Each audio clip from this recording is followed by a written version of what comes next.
Les hommes se mirent à se haïr. Des corps jonchèrent les plaines, et les âmes se teintèrent de rouge. Par l'épée, les liens furent tranchés.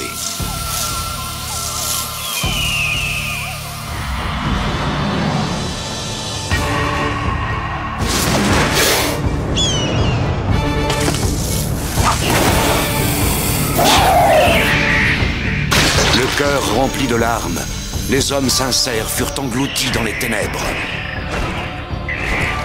Que ceux qui s'aiment se préparent à mourir.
Complot d'une femme sanguinaire.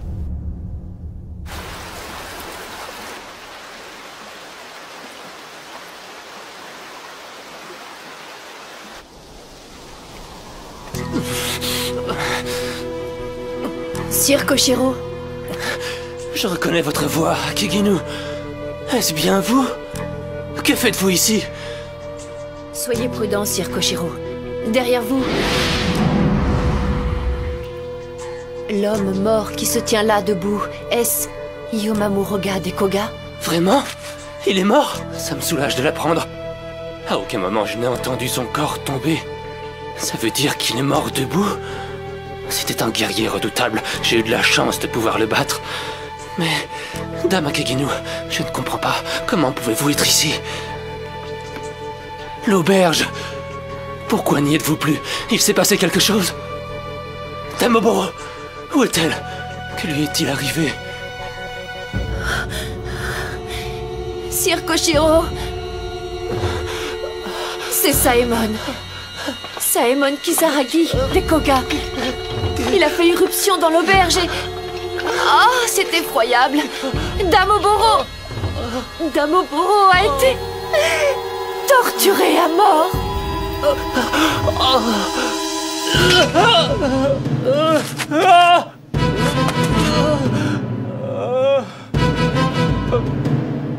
Princesse...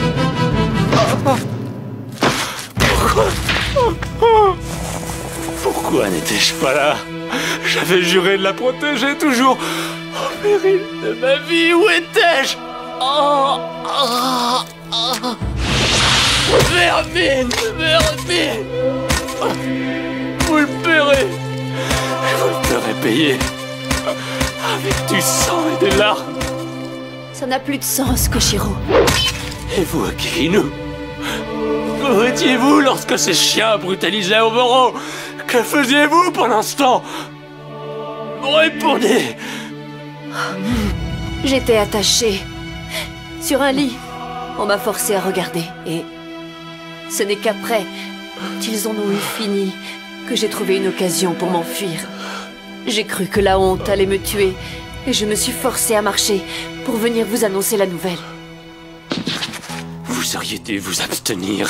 J'aurais préféré ne pas le savoir. Au moins, j'aurais pu continuer à tuer. J'en aurais eu la force. Non. Il fallait que ce soit dit, afin que nous n'ayons plus rien à regretter. Je voudrais que vous le fassiez de vos mains.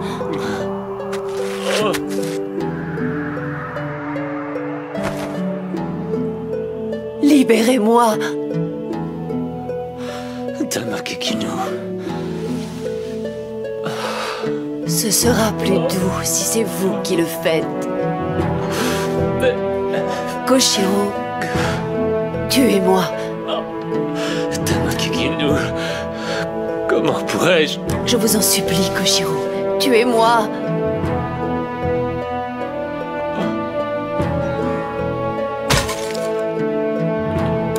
Akeginu.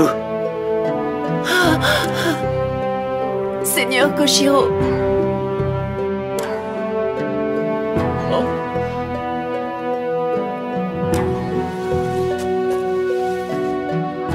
La guerre est finie. Le clan des Iga a perdu. Il ne nous reste plus rien. Nous allons mourir. Tous les deux. Ensemble.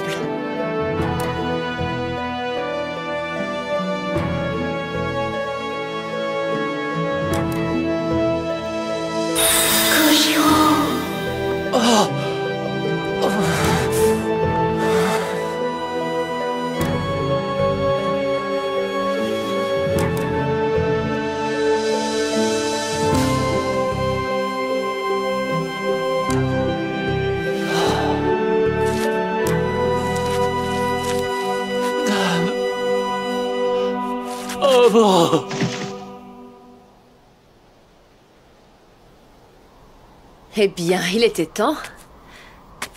C'est toujours épuisant d'imiter la voix d'une femme. Nous aurons eu bien des égards pour ce Koshiro, mort dans les bras de son Akeginu, en rêvant.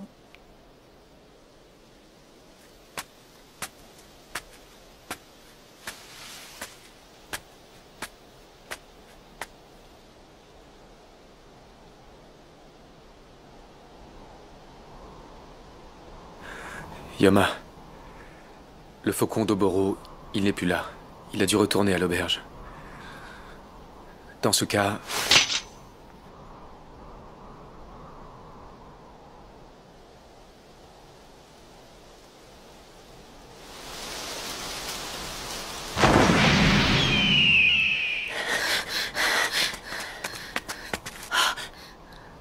Sire Koshiro! Oh non! Sire! Que vous est-il arrivé? Oh! Son visage est froid. Froid comme la nuit. Froid comme...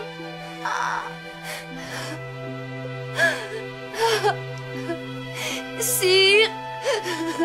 Sire! Pourquoi?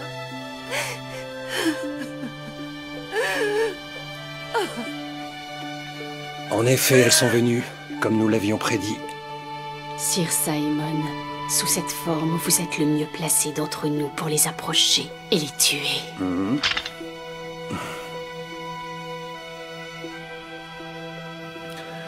Oboro, Sire Koshiro, vous n'avez aucune marque, aucune blessure. Rien pour m'aider à savoir ce qu'on vous a fait.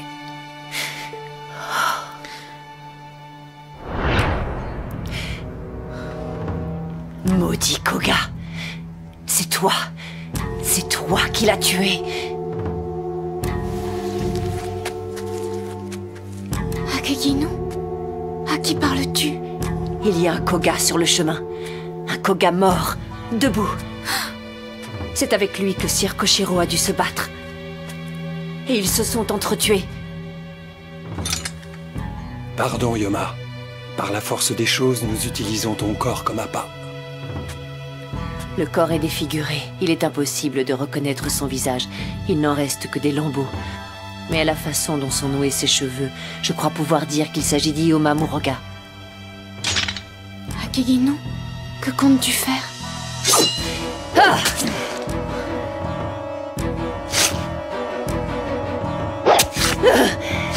Akeginu! Stop! Arrête!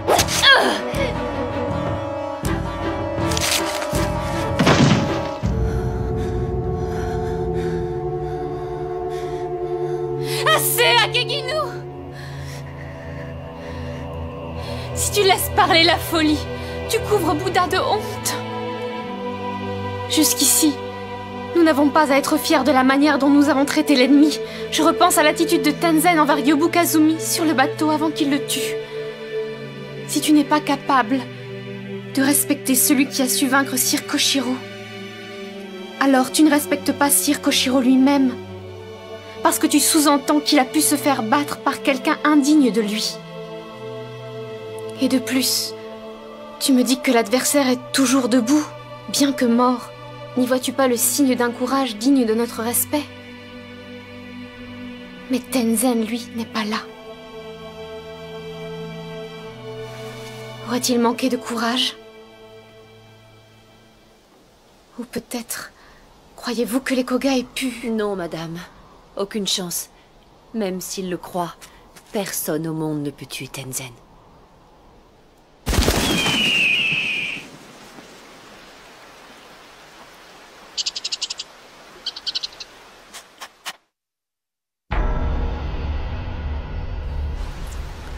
Seigneur Saemon, êtes-vous certain que Tenzen est bien mort? Je vous le garantis. Je l'ai laissé exsangue, déjà raide et aussi froid qu'une pierre. Cette femme est peut-être naïve ou peut-être effectivement folle. Ne ratons pas cette chance. Ces deux Iga doivent mourir. Oboro. Attendez, un instant. Qu'y a-t-il, Sir Saemon? Pourquoi cette hésitation? Des gens sont en train d'arriver par l'Est. Un grand nombre de personnes. À pareille heure, c'est suspect.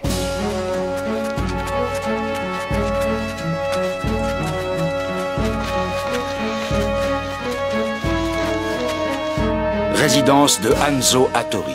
Père, on m'a dit que Dame Ofuku avait quitté Ise en secret. N'est-ce qu'une rumeur ou est-ce vrai? Est-ce pour cette raison que tu es de retour? Il semblerait qu'elle ait décidé de prendre part à l'affrontement entre les deux clans ninja. J'envoie tout de suite des hommes là-bas. Inutile. Mais, père!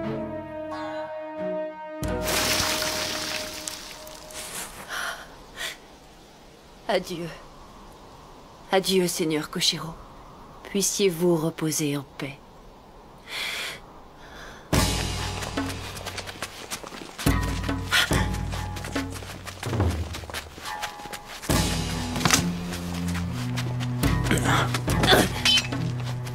Qui es-tu pour brandir une arme, femme? Es-tu une nonne?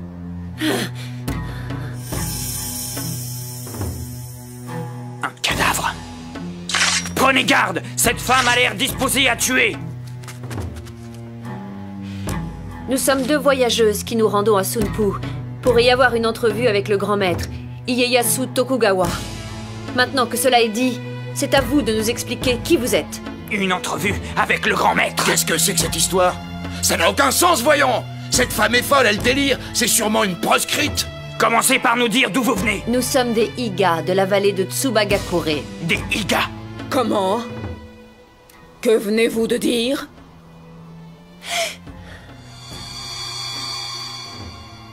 Vous avez parlé des Iga de Tsubagakure?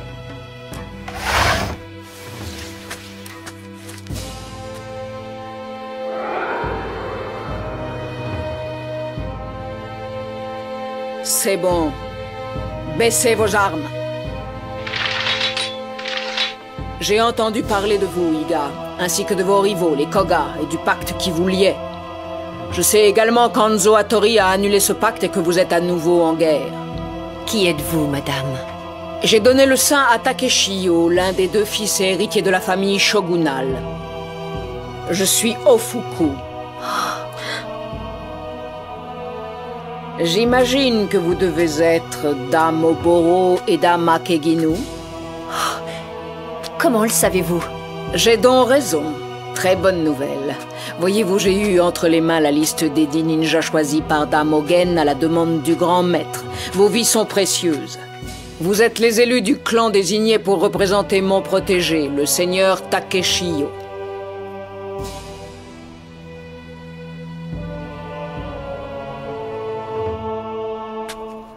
Mais dites-moi, l'homme qui est allongé là, qui est-il? C'est difficile à dire. Il était défiguré quand je l'ai trouvé, mais je crois qu'il s'agit d'un Koga, Yoma Muroga. C'est un Koga, mais c'est très beau, ça, c'est parfait. Toutes mes félicitations, mesdames. Moins il y aura de Koga en vie et plus je me sentirai rassurée. Mais dites-moi, où sont donc les autres compagnons de votre clan? Hélas, il n'y en a plus. Ils ont tous été tués. Non, c'est impossible. Ce pacte n'a été rompu qu'il y a quelques jours à peine et 8 d'entre vous sont déjà morts?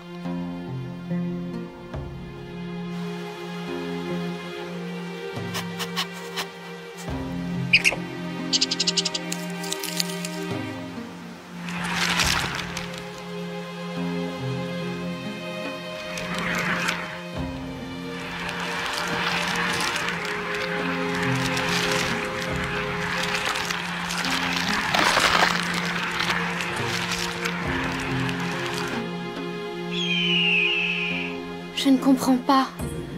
Vous dites que notre clan a été choisi, que nous avons été élus. Vous dites que nous représentons le seigneur Takeshiyo? Qu'est-ce que ça signifie? Vous ne le savez pas? J'ai du mal à le croire. Serait-il possible que vous vous soyez entretués entre Iga et Koga sans même connaître l'enjeu de la bataille? Très bien. Vous ne pouvez l'ignorer plus longtemps. Je vais vous dire pourquoi la lutte entre vos deux clans est d'une importance primordiale pour l'État. Je ne comprends pas, père. Vous voulez qu'on laisse Ufuku agir à sa guise? Ne risque-t-on pas quelques complications? Non, ce serait même l'inverse. Nous allons laisser Ufuku faire ce qu'elle veut. Plus que des complications, elle ouvre une possibilité pour un mouvement intéressant. Avant d'être choisie comme nourrice de Sire Takeshiyo, Ufuku était la seconde épouse du seigneur Inaba Sanodokami. Il y a peu, elle a découvert qu'il avait eu un enfant de sa maîtresse. Mes espions m'ont rapporté qu'à la faveur d'une absence de son époux, Ufuku s'est rendue chez la jeune mère, qu'elle s'est faite recevoir sous un faux titre pour une fausse raison, et qu'elle a impitoyablement massacré la mère comme l'enfant. Le sang est d'ailleurs encore frais. Elle a quitté le lieu du meurtre dans son palanquin il y a quelques heures seulement. J'imagine que son état d'esprit du moment est extrême. On ne fera que l'échauffer en cherchant à l'arrêter. On y gagnera plus à la laisser commettre ses erreurs. Mais ne risque-t-on pas de... Assez, Kiyohashiro! Si je déclare, moi, Hattori, 4e du nom, qu'on peut laisser Ufuku et sa clique intriguer comme ils l'entendent, c'est parce que je sais, avec certitude, que dans un combat entre ninjas, toutes ces manœuvres, même les plus subtiles, n'auront aucune influence.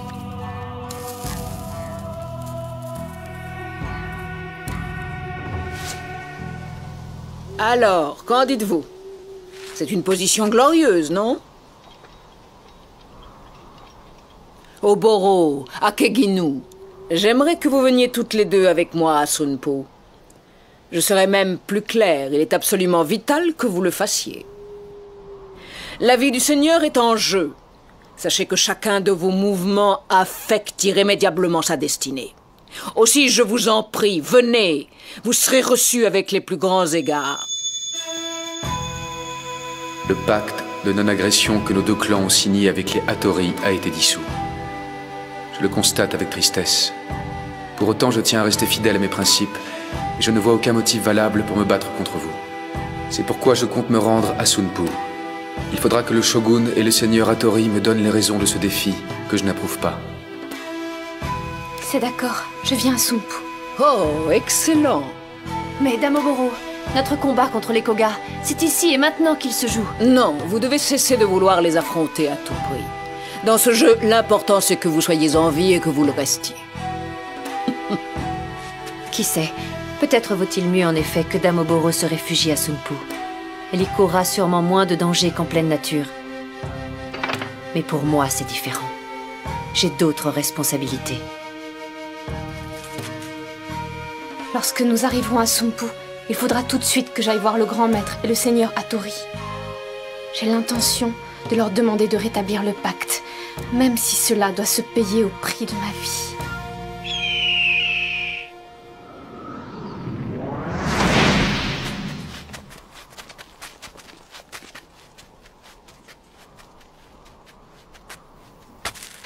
Voici donc la raison pour laquelle nous nous entredéchirons, pour que le shogun choisisse son héritier.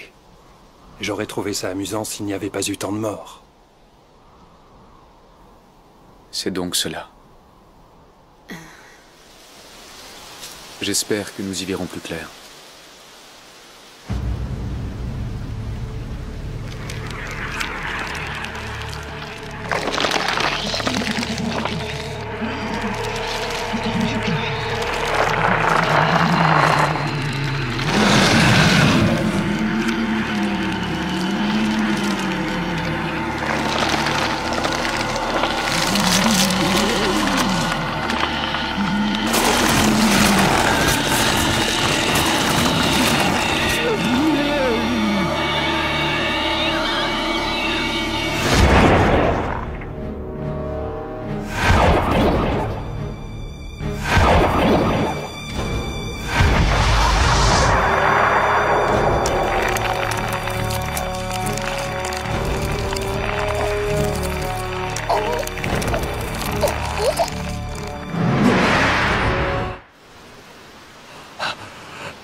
Au crépuscule, la silhouette d'une femme se découpe sur le pont d'Imuré.